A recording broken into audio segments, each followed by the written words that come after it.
Hello everyone. आज हम बात करेंगे हाइड्रो पावर प्लांट की। तो बेसिकली हाइड्रो पावर प्लांट एक ऐसा पावर प्लांट होता है जिसमें हम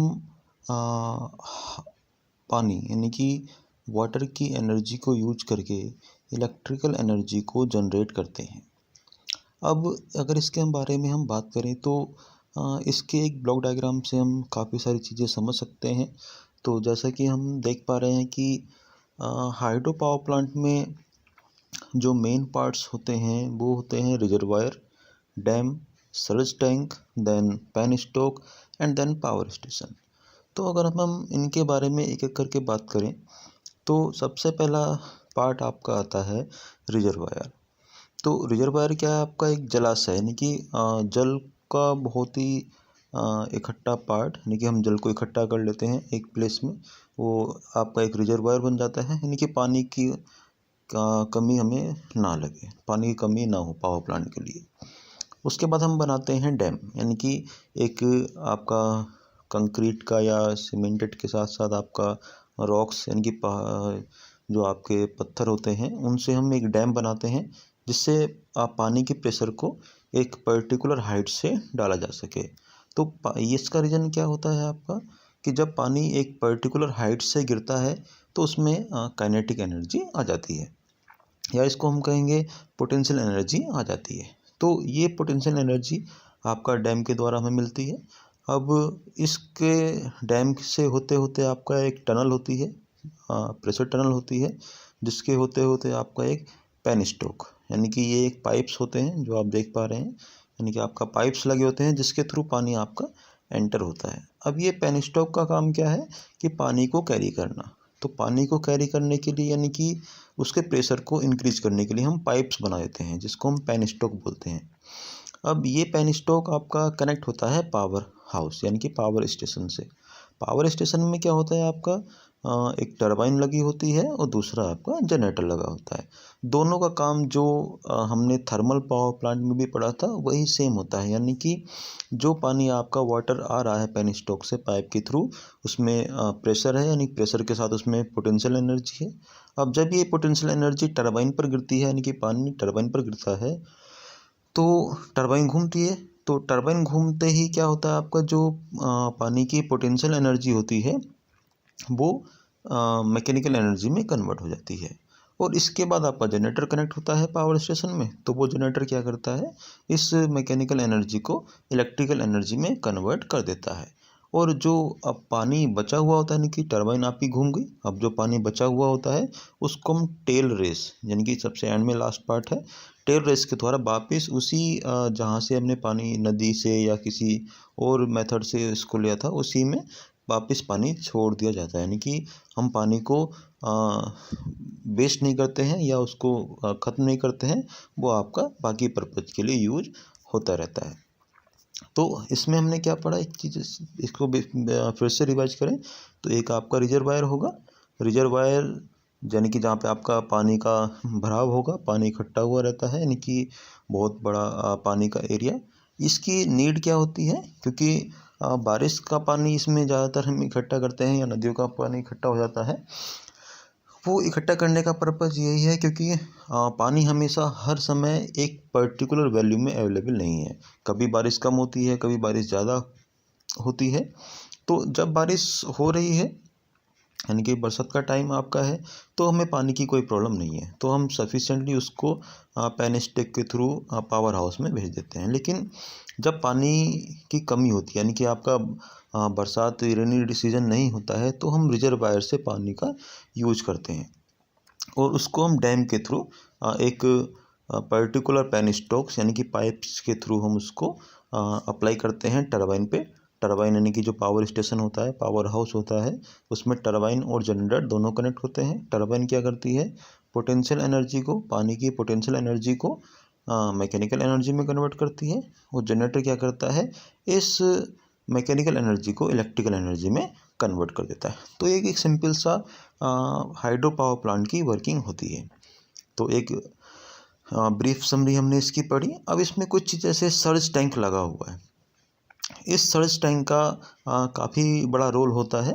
सर्ज टैंक लगाने का मतलब आपका है कि जब पानी आपका पेनस्टॉक यानी कि पाइप्स में भरा हुआ है और वो टरबाइन पे गिर रहा है, तो इस सर्ज टैंक की हमें कोई नीड नहीं होती है। लेकिन जैसे हमें कभी मेंटेनेंस पर्पज़ के लिए या टरबाइन को बंद करना पड़ जाए, हमें ज़्यादा सप्लाई की रिक्वायरमेंट नहीं है कुछ टाइम के लिए, तो उस टाइम क्या होगा, आपका पेनस्टॉक में प्रेशर एकदम से बढ़ेगा, क्योंकि यहाँ से हमने पावर स्टेशन में जो टरबाइन थी उसको बंद कर दिया, यानी कि आगे का रास्ता बंद कर दिया।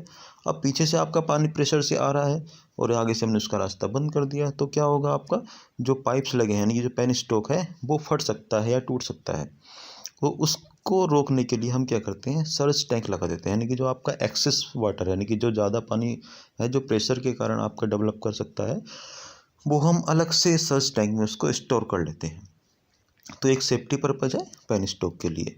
अब हाँ, बाल्ब हाउस यानी कि पानी को आपको भेजना है नहीं भेजना है, और प्रेशर टनल आपका एक पर्टिकुलर प्रेशर आपका पानी का आना चाहिए, वो सिंपल सी प्रोसेस होती है। तो इसका मतलब अब एक इसको हम समरी इसकी देखें हाइड्रो पावर प्लांट की, तो हाइड्रो पावर प्लांट क्या है, आपका एक ऐसा प्लांट है जो पानी यानी कि वाटर की पोटेंशियल एनर्जी को यूज करके और उसको इलेक्ट्रिकल एनर्जी में कन्वर्ट करता है। तो इसके मेन पार्ट्स में क्या क्या हो गए हमारे, एक रिजर्वायर हुआ, दूसरा डैम हुआ, देन सर्ज टैंक, उसके बाद आपका पेनस्टॉक और पावर स्टेशन। अब इन सब में क्या हुआ, आपका रिजर्वायर यानी कि जहाँ पे आपका पानी का स्टोरेज है, डैम एक पर्टिकुलर हाइट से, ये डैम की हाइट कम ज़्यादा हो सकती है जैसी हमें रिक्वायरमेंट है, जितनी ज़्यादा हाइट होगी डैम की उतना ज़्यादा पानी का प्रेशर आएगा, उतनी ज़्यादा हमारी इलेक्ट्रिकल एनर्जी जनरेट होगी। सर्ज टैंक आपका पेनस्टॉक की सेफ्टी के लिए लगा होता है, पेनस्टॉक को बचाने के लिए कि इसमें कहीं टूट ना जाए, वो फट ना जाए, प्रेशर को कम करने के लिए लगा होता है। पेनस्टॉक आपका एक पाइप है कि पानी को एक रास्ते से हम पर्टिकुलर वे से टरबाइन पर गिराते हैं। पावर स्टेशन में क्या होगा, यहाँ पे पावर स्टेशन में टरबाइन और जनरेटर लगे होंगे। टरबाइन क्या करेगा, जो पेनस्टॉक से पानी गिर रहा है टरबाइन पर, वो उस पोटेंशियल एनर्जी को मैकेनिकल एनर्जी में कन्वर्ट करेगी टरबाइन, और जनरेटर यानी कि अल्टरनेटर हमारा उस मैकेनिकल एनर्जी को इलेक्ट्रिकल एनर्जी में कन्वर्ट कर देता है, और बाकी बचा हुआ पानी हम नदियों से या जो तालाब आपके हैं उसमें हम इसको विड्रॉ कर देते हैं। इस तरह से हम एक हाइड्रो पावर प्लांट की कंस्ट्रक्शन या बेसिक इसकी स्टडी करते हैं। अब हाइड्रो पावर प्लांट के बारे में अगर हम एक ब्रीफ पढ़ना चाहें, तो हाइड्रो पावर प्लांट में ऐसा नहीं कि एकदम से तैयार हो जाता है। जब हाइड्रो पावर प्लांट बनना होता है, तो हाइड्रो पावर प्लांट बनाने के लिए बहुत ज़्यादा इनिशियल कॉस्ट यानी कि जो इसका कंस्ट्रक्शन है बहुत महंगी होती है और काफ़ी टाइम लेती है। ये ऐसा नहीं कि 1-2 साल का काम होता है, कई सालों में बन के तैयार होता है। उसके बाद कुछ इसकी प्रॉब्लम भी होती हैं कि परमिशंस इसके लिए नहीं होती हैं, क्योंकि हाइड्रो पावर प्लांट है, रिजर्वायर बन रहा है, पानी का स्टोरेज है, ये कई किलोमीटर्स में फैला होता है। तो जब आपका कोई चीज़ जब कई किलोमीटर्स में पानी भरा हुआ है, अगर वो बाई चांस डैम टूट जाए या पानी जो है वो बहना रिजर्वायर से टूट जाए, बांध आपका टूट जाता है, तो पानी आपका आसपास के एरिया को नुकसान पहुंचा सकता है, यानी कि आसपास की पॉपुलेशन जो भी होगी वो आपकी डेंजर में आ सकती है। इसलिए हम सारी चीज़ें इसमें देखी जाती हैं, जिससे इसमें बनाने में बहुत टाइम लगता है, लेकिन यूजफुल काफ़ी है, क्योंकि पानी अवेलेबल है, फ्री ऑफ कॉस्ट अवेलेबल है, तो कोई लॉस इसमें नहीं होता है।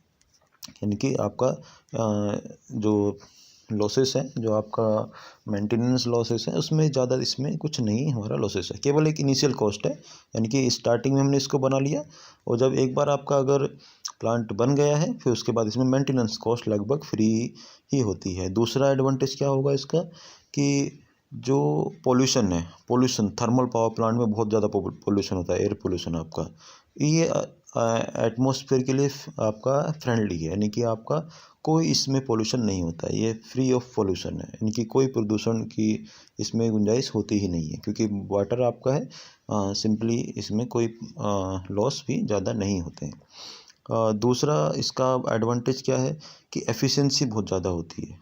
जैसे थर्मल पावर प्लांट की एफिशिएंसी लगभग 50 से 60% तक होती है, या हो सकता है उससे भी कम हो, लेकिन इसकी एफिशिएंसी आपकी 90% यानी 90% तक जा सकती है, 18 से 90% के बीच में रहती है। इसलिए ये एक काफ़ी अच्छा विकल्प है कि हम इस थर्मल पावर प्लांट की जगह हम ये जो हम हाइड्रो पावर प्लांट पढ़ रहे हैं उसको हम यूज ज़्यादा कर सकते हैं। हालाँकि इनिशियल कॉस्ट केवल ज़्यादा होती है, लेकिन उसके बाद अगर हम देखें तो सारी चीज़ें इसमें हमारे लिए एडवांटेज ही होती हैं।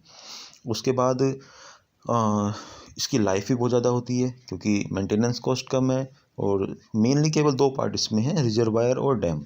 बाकी इसके बाद कोई कॉस्टली चीज़ें नहीं होती हैं और एक बार जब चीज़ बन जाती है फिर ये 50 60 साल उसके ज़्यादा भी आपका यूज हो सकता है, उसमें कोई प्रॉब्लम भी नहीं आती है। जैसे अगर हम इंडिया की बात करते हैं तो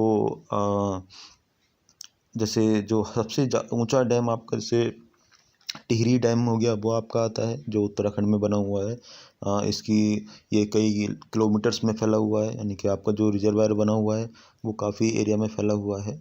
ऐसे भी आपके बहुत सारे हाइड्रो पावर प्लांट्स हैं जो इंडिया में अवेलेबल है।